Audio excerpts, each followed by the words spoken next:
F6 नाम हमने रखा MFA और कल हमने पढ़ा था कैपम।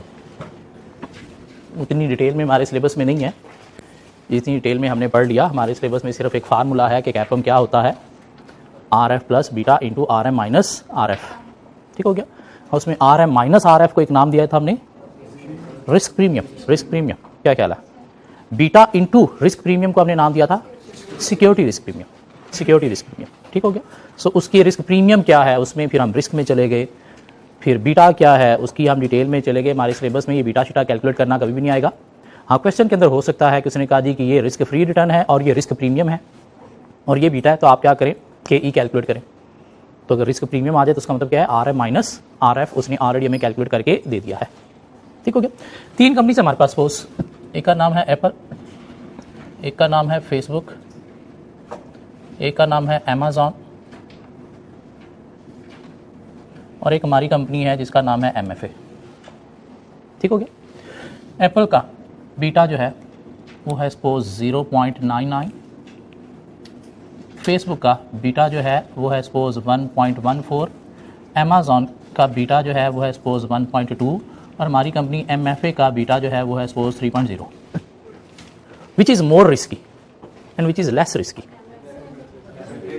MFA is more risky, Apple is less risky. आप इन्वेस्टमेंट करते वक्त किस कंपनी में इन्वेस्टमेंट करोगे?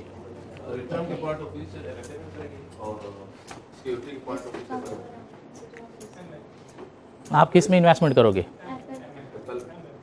MFA में करोगे क्योंकि वहाँ पे बीटा ज़्यादा है, लेकिन तो रिस्की भी तो ज़्यादा है।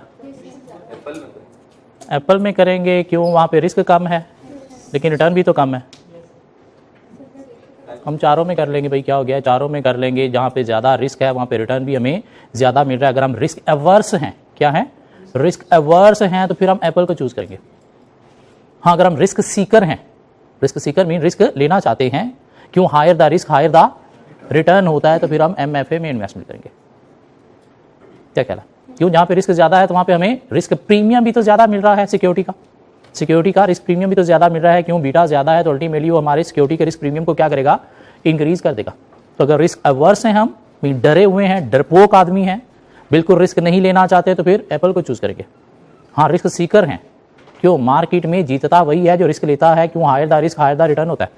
बिजनेस नाम ही रिस्क टेकिंग एक्टिविटीज़ का है। अगर रिस्क लेना ही नहीं है तो फिर घर बैठ जाओ आप। तो अगर रिस्क सीकर हैं तो फिर हम MFA में जाएंगे। क्या कहना, क्या फेसबुक अमेज़न को इग्नोर कर देंगे? नहीं, उधर भी इन्वेस्टमेंट की जा सकती है। क्यों, जितना उसका बीटा है उसके अकॉर्डिंग हमें रिटर्न भी तो वहाँ से ज़्यादा मिल रहा है। कौन सा रिस्क कवर हो रहा होता है, सिस्टमैटिक या अनसिस्टमैटिक? अनसिस्टमैटिक के अगेंस्ट हमें क्यों नहीं प्रीमियम मिलता? सिस्टमैटिक बीटा क्या है, systematic risk, this mean market आपको सिस्टमैटिक रिस्क के अगेंस्ट एक्स्ट्रा प्रीमियम प्रोवाइड कर रहा है। अनसिस्टमैटिक रिस्क के अगेंस्ट हमें क्यों नहीं प्रीमियम मिलता? क्योंकि वो हमारे कंट्रोल में होता है, हमारी बेवकूफ़ी है अगर हम उसे डाइवर्सिफाई करके एलिमिनेट नहीं करते तो। ठीक हो गया। तो इसलिए वो हमारी बेवकूफ़ी है, इसलिए मार्केट हमें अनसिस्टमैटिक रिस्क के अगेंस्ट कोई प्रीमियम प्रोवाइड नहीं करती। हाँ, सिस्टमैटिक रिस्क जो मार्केट से रिलेटेड है उससे रिलेटेड हमें रिस्क प्रीमियम प्रोवाइड मार्केट करती है। कैसे? बीटा की फॉर्म में। क्यों, बीटा कैलकुलेट कैसे होता है, हमारी इस कंपनी जिसमें हम इन्वेस्टमेंट करने जा रहे हैं इसकी शेयर प्राइस की फ्लक्चुएशन डिवाइडेड बाय पूरी मार्केट की शेयर प्राइस की फ्लक्चुएशन, मीन मार्केट से ही कैलकुलेट होता है। और मार्केट का बीटा क्या होता है, 1 और हमारी सिक्योरिटी जिसमें हम इन्वेस्टमेंट करने जा रहे हैं, सिक्योरिटी मीन वो कंपनी जिसमें हम इन्वेस्टमेंट करने जा रहे हैं, उसका बीटा अगर 1 से ज़्यादा है तो वो मोर रिस्की है, मोर रिस्की है तो मोर रिटर्न भी प्रोवाइड करेगी। बीटा 1 से कम है तो कंपनी क्या है, लेस रिस्की, और लेस रिस्की है तो हमें रिटर्न भी कम मिलेगा। ये बातें कल की थी। अब आगे चलते हैं, एक नई बात करते हैं आज।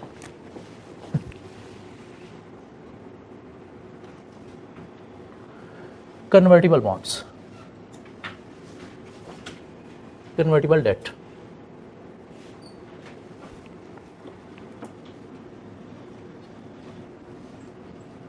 %, कन्वर्टिबल बॉन्ड्स। एक कंपनी है उसने 10% कन्वर्टिबल बॉन्ड जो है वो इशू किए ऑफ ₹1 लाख। मतलब क्या हुआ इसका, कि कंपनी 1 लाख का डेट ले रही है। यही मतलब हुआ, 1 लाख का डेट ले रही है। 10% क्या है, कूपन रेट मीन इतना कंपनी क्या करेगी, इंटरेस्ट पे करेगी। ठीक हो गया। सपोज टर्म है 4 इयर्स, मार्केट रेट है 12%। क्या आप ये बॉन्ड कंपनी से लोगे? मार्केट रेट 12% है, कंपनी आपको 10% पे इशू कर रही है, लोगे? भाई मार्केट से आपको 12% मिल रहा है, ये कंपनी आपको 10% ले रही है, यस और नो? मार्केट से आपको 12% मिल रहा है, ये कंपनी आपको 10% दे रही है, क्या आप ये बॉन्ड कंपनी से लोगे? नहीं लेंगे सर, मार्केट रेट ज्यादा है, कंपनी आपको कम रेट दे रही है, कम ऑन, क्यों लोगे? बेवकूफ हो आप। राशनल इन्वेस्टर कभी भी इन्वेस्टमेंट नहीं करेगा, क्यों? मार्केट रेट 12% है, लेकिन कंपनी आपको क्या दे रही है, 10% कूपन रेट दे रही है। बेशक 4 सालों में दे रही है, लेकिन दे कितना रही है, मार्केट से कम दे रही है। क्या अगर मार्केट से ज्यादा कंपनी दे रही हो तो एक राशनल इन्वेस्टर यस ये इन्वेस्टमेंट कर लेगा। लेकिन कंपनी कहती है सर ठीक है मेरा रेट मार्केट से कम है, मेरा रेट मार्केट से कम है, तो आपके पास ऑप्शन है कि आप आफ्टर 4 इयर्स क्या करना, या तो ये अपना 1 लाख रुपया वापस ले लेना, या आप क्या कर लेना, कंपनी से 1000 शेयर्स ले लेना ऑन रिडम्पशन।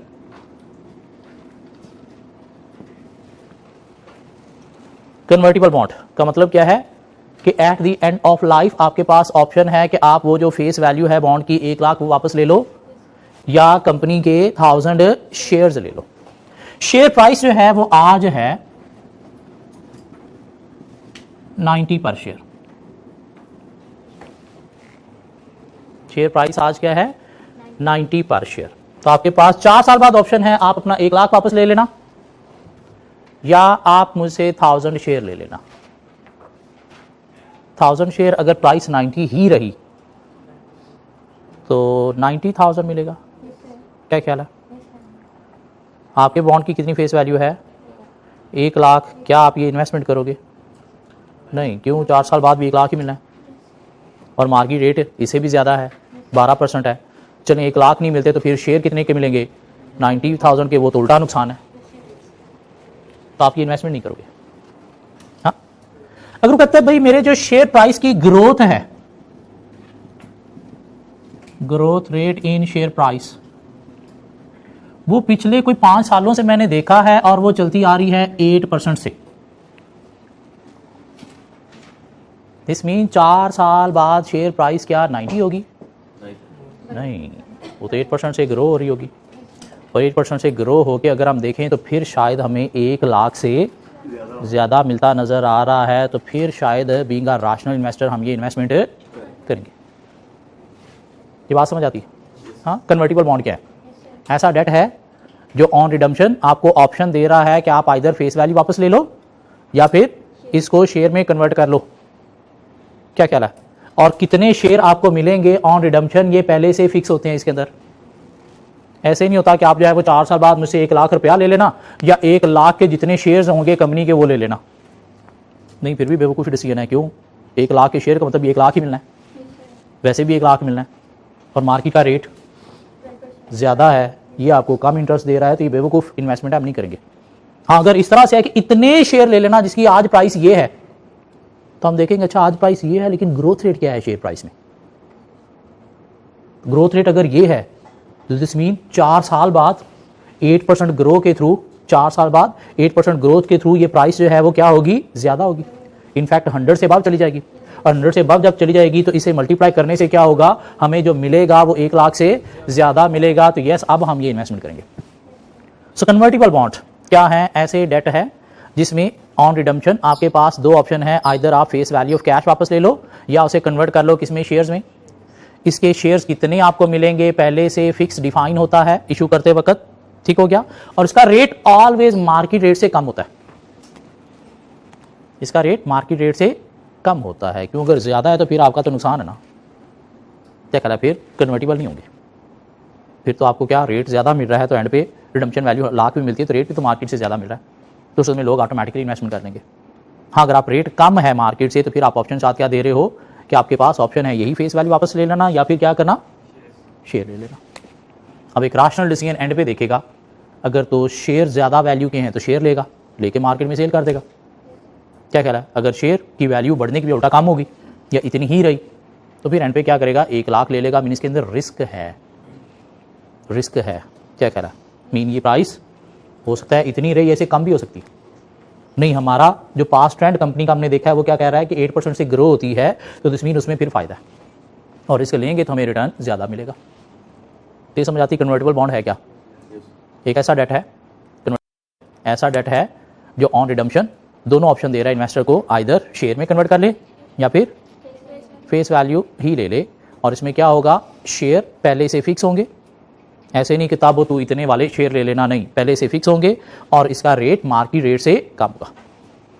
अब सपोज यही कंपनी है 10% convertible bond of 1 lakh issue कर रही है, टर्म 4 ईयर्स है, मार्केट रेट 12% है, 1000 शेयर्स ऑन रिडम्पशन मिलेंगे, आज प्राइस 9 पर शेयर है और ग्रोथ है शेयर में कितनी, 8%, और यहाँ पे टैक्स रेट भी है 30%।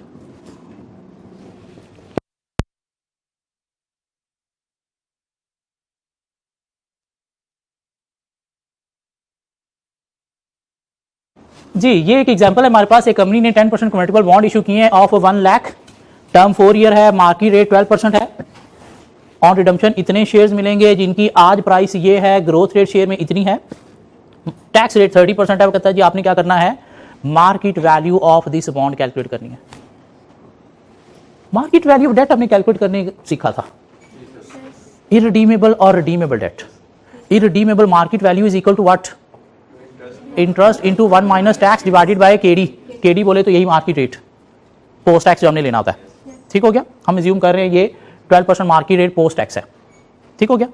रिडीमेबल डेट मार्केट वैल्यू कैसे निकालते थे, जितना टर्म है, नहीं मार्केट रेट मैं बात कर रहा हूं, मार्केट वैल्यू की बात कर रहा हूं, उसका केडी निकालना नहीं।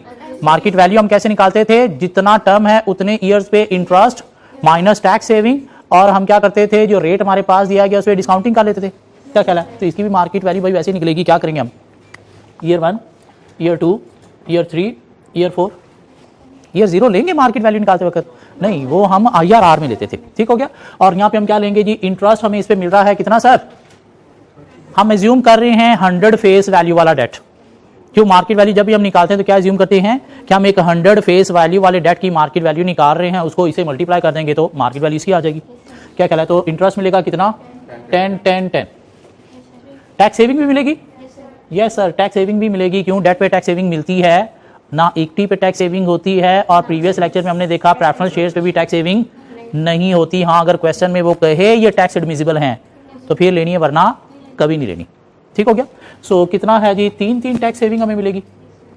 उसके बाद क्या होती थी, रिडम्पशन वैल्यू। अब ये रिडम्पशन वैल्यू यहाँ पे क्या लिखनी है, ये हमें कैलकुलेट करना पड़ेगी कि यहाँ से हमें एट दी एंड जो है वो कैश मिल रहा है कितना, 1 लाख का।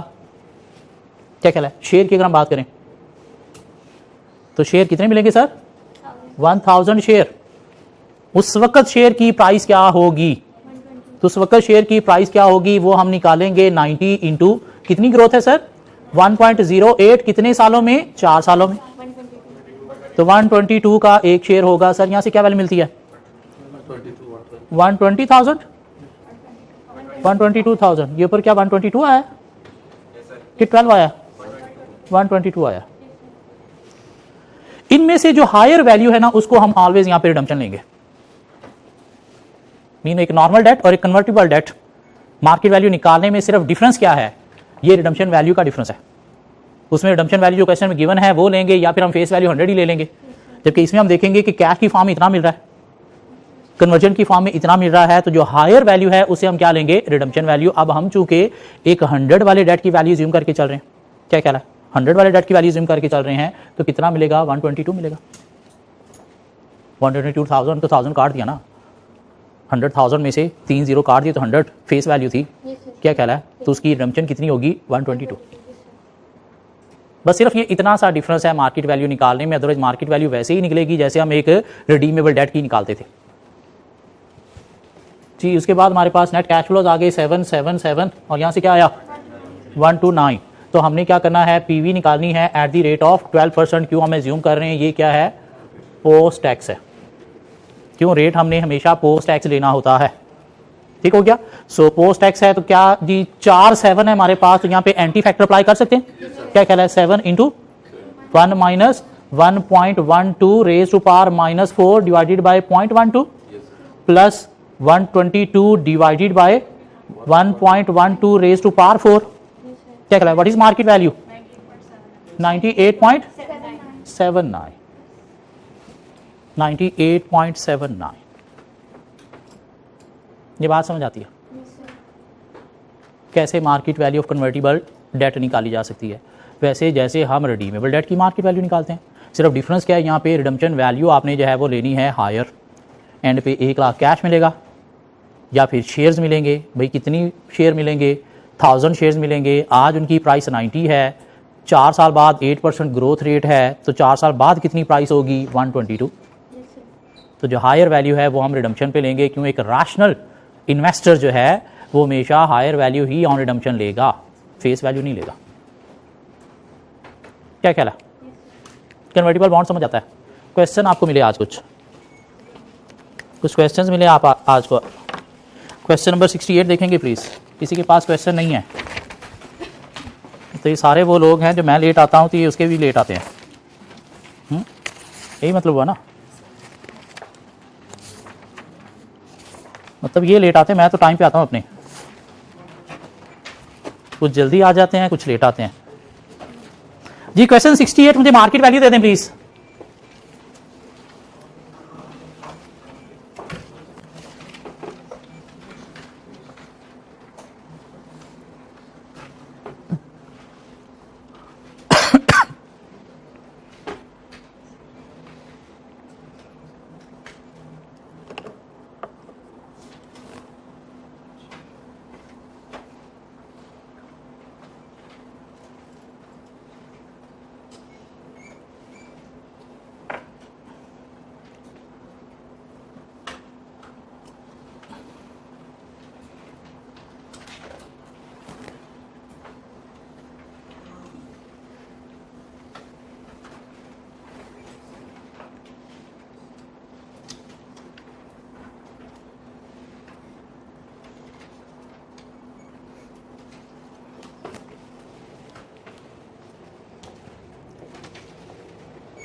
इग्नोर करेंगे।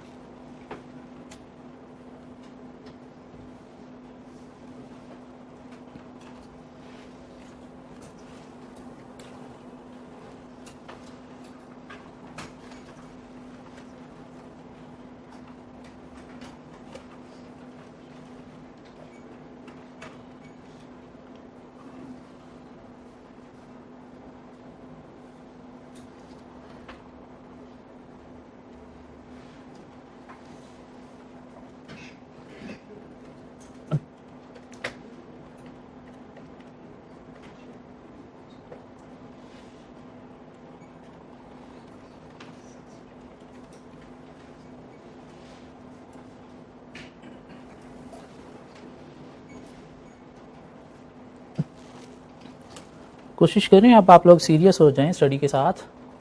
ये बहाने छोड़ दें कि लेक्चर लेट अपलोड हुआ है, ये हुआ है, वो हुआ है, ये बहाने आप साइड पे कर दें। स्टडी प्रायोरिटी होना चाहिए। नेक्स्ट क्लास में आने से पहले पिछली क्लास कवर होनी चाहिए।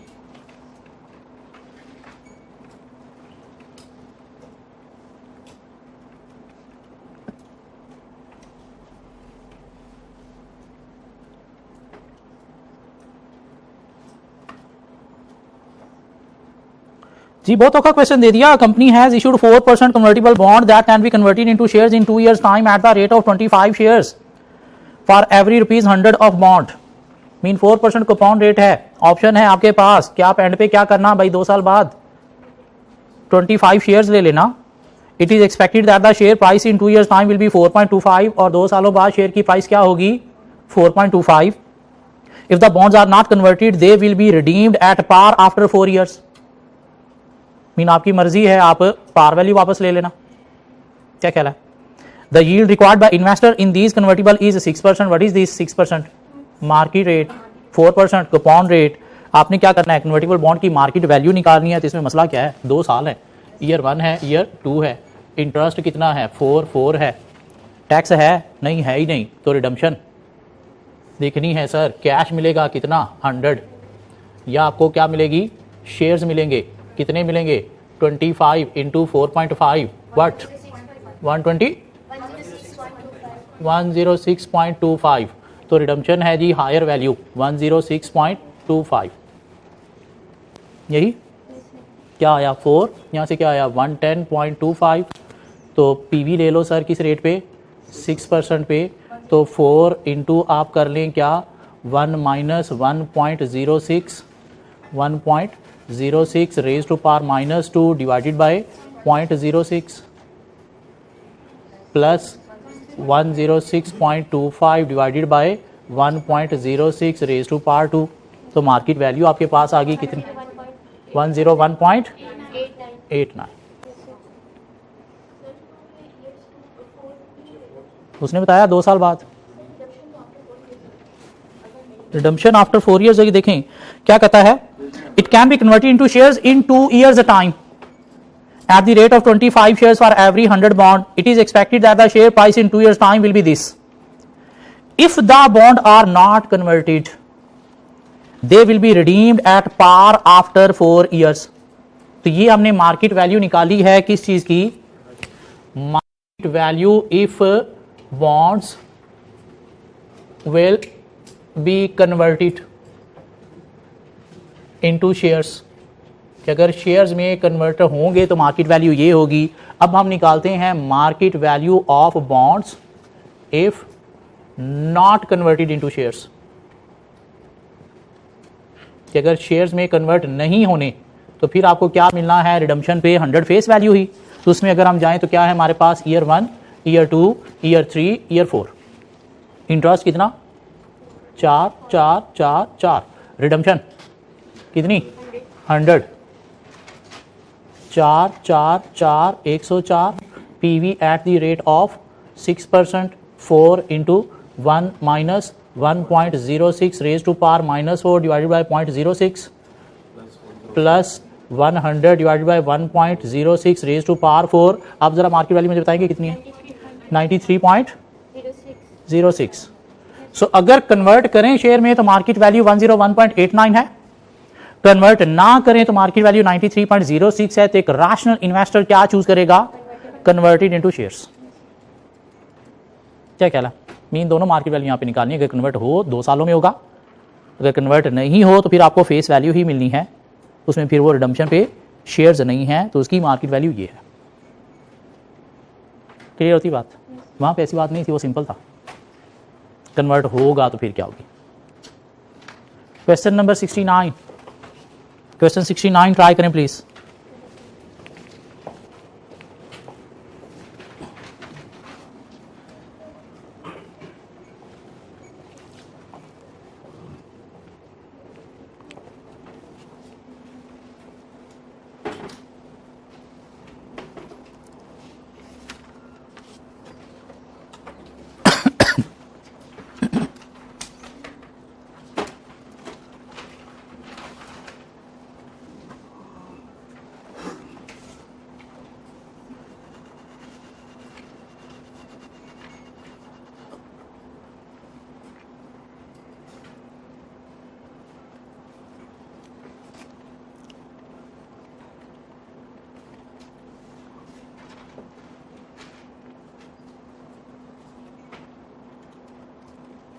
एक कन्वर्टिबल डेट है, उसका आपने cost of that mean KD निकालना है।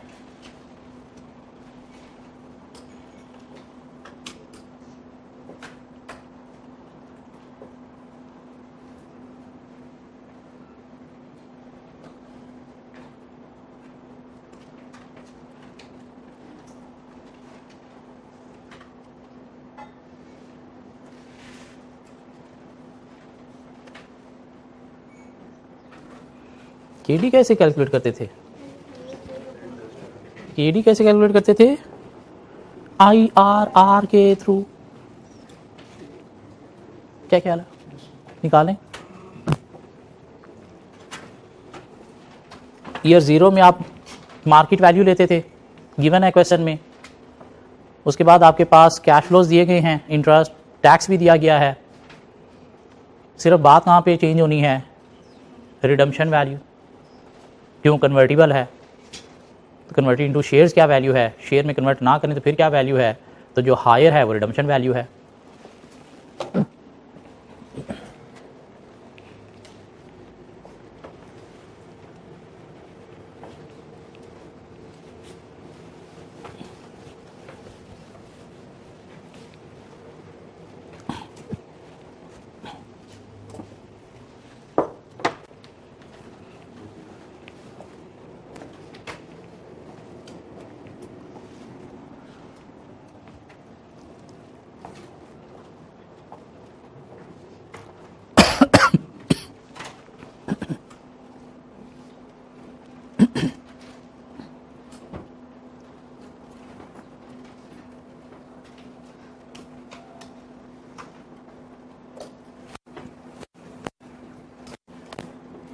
आंसर दे दो जल्दी से मुझे IRR का।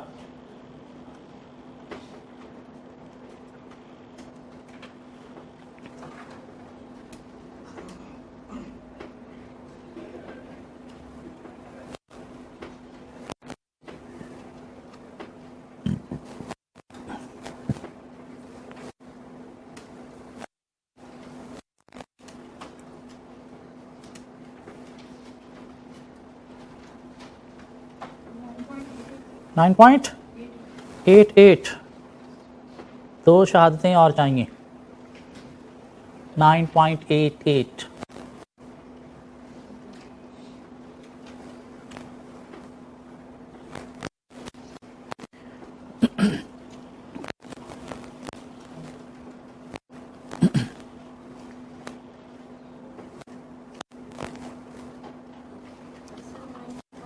नाइन 9.16।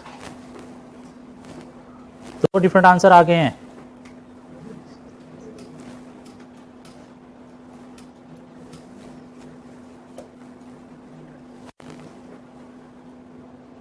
कम ऑन सर, कितने साल हैं? 3 साल हैं। हमें 2 एनपीवीज निकालनी है। क्या ख्याल है? तो क्या किया हमने सर, लिया एक हमारे पास ईयर 0 है, ईयर 1 2 ईयर 3 हमारे पास कैश फ्लोज आएंगे और ईयर 3 में हमारे पास रिडम्पशन वैल्यू डिफरेंट आएगी। मीन वो 0 1 2 3 यूं लिखने के बजाय यूं भी हम कर सकते हैं। क्या ख्याल है? ईयर 0 में हमारी मार्केट वैल्यू आती है कितनी है? 108.7 नेगेटिव, ये आ गई ऐसी। हमें कैश फ्लो मिलना है कितने % कूपन रेट है? 7%। साथ टैक्स सेविंग भी है, तो टैक्स सेविंग के बाद नेट कैश फ्लो कितना बनता है? 4.9। दिस मीन 4.9 हमें मिलना है ईयर 1 टू ईयर 3 में। अब ईयर 3 में रिडम्पशन होनी है। रिडम्पशन किस पे होनी है? हायर वैल्यू पे। और हायर वैल्यू अगर हम देखें तो हमारे पास क्या है? कैश अगर देखा जाए तो वो सपोज 100 है, तो शेयर की तरफ अगर हम जाएं तो कितने शेयर मिलेंगे? 40। रेट क्या होगा? 3.2, तो क्या बना? 128। तो रिडम्पशन क्या होगी? 128 से। ये बात समझ आती है? क्या ख्याल है? अब हमें एक एनपीवी निकालनी है। पहली एनपीवी हम हमेशा किस रेट पे निकालते हैं? 10% पे। क्या ख्याल है? तो पहली वैल्यू एज इट इज आ जाती है। क्यों? ईयर 0 की पीवी 1 ही होती है हर रेट पे। यहां पे हम निकाल लेंगे कैसे? 4.9 इंटू क्या कर देंगे sir? 1 minus 1.10 raise to power -3 divided by 0.10। और इधर 128 divided by 1.1 raise to power 3। तो मुझे पास यहाँ पे एक एनपीवी आ जाएगी 0.35 नेगेटिव। दिस मीन अब हमें एक पॉजिटिव एनपीवी चाहिए, तो उसके लिए रेट कम करना पड़ेगा, ज्यादा करना पड़ेगा? कम करना पड़ेगा। और बहुत माइनर सा डिफरेंस है 0.35। दिस मीन शायद 9% पे ही ले जाएंगे तो एक पॉजिटिव एनपीवी आ जाएगी। क्या ख्याल है? क्यों? ये वैल्यू ये बता रही है कि बड़ा ही थोड़ा सा डिफरेंस है। क्या ख्याल है? तो 5% पे जाने के बजाय बहुत कम अगर हम नीचे चले जाएं तो एट द रेट ऑफ 9% अगर निकाल लें तो उस पर भी क्या होगा? 108.7 नेगेटिव। और ये 4.9 इंटू क्या हो जाएगा 1 minus 1.09 raise to power -3 divide by 0.09। ये एंटी फैक्टर अप्लाई करना आता है सबको, क्या ख्याल है? और उसके बाद 128 divided by 1.09 raise to power 3, तो प्लीज़ मुझे एनपीवी दे देंगे 2.52 पॉजिटिव आ गई। अब हम चले गए IRR में। IRR क्या कहता था? छोटा वाला रेट कौन सा है? 9% प्लस छोटे वाले की एनपीवी 2.52 डिवाइडेड बाय छोटे वाले की एनपीवी माइनस बड़े वाले की एनपीवी इंटू बड़ा वाला रेट माइनस छोटा वाला रेट, तो वो क्या बनेगा 1%। तो प्लीज मुझे IRR दे देंगे कितना? 9.8। 8 के आगे भी कुछ है? 87, तो 9.9 कर लें, क्या ख्याल है? औखा काम था ये, तो बहुत औखा काम था जी। क्लियर? IRR ही निकालना है बस, सिर्फ रिडम्पशन वैल्यू डिफरेंट है, क्यों कन्वर्टिबल बॉन्ड है। कन्वर्टिबल ना होता तो अंडर ले लेते।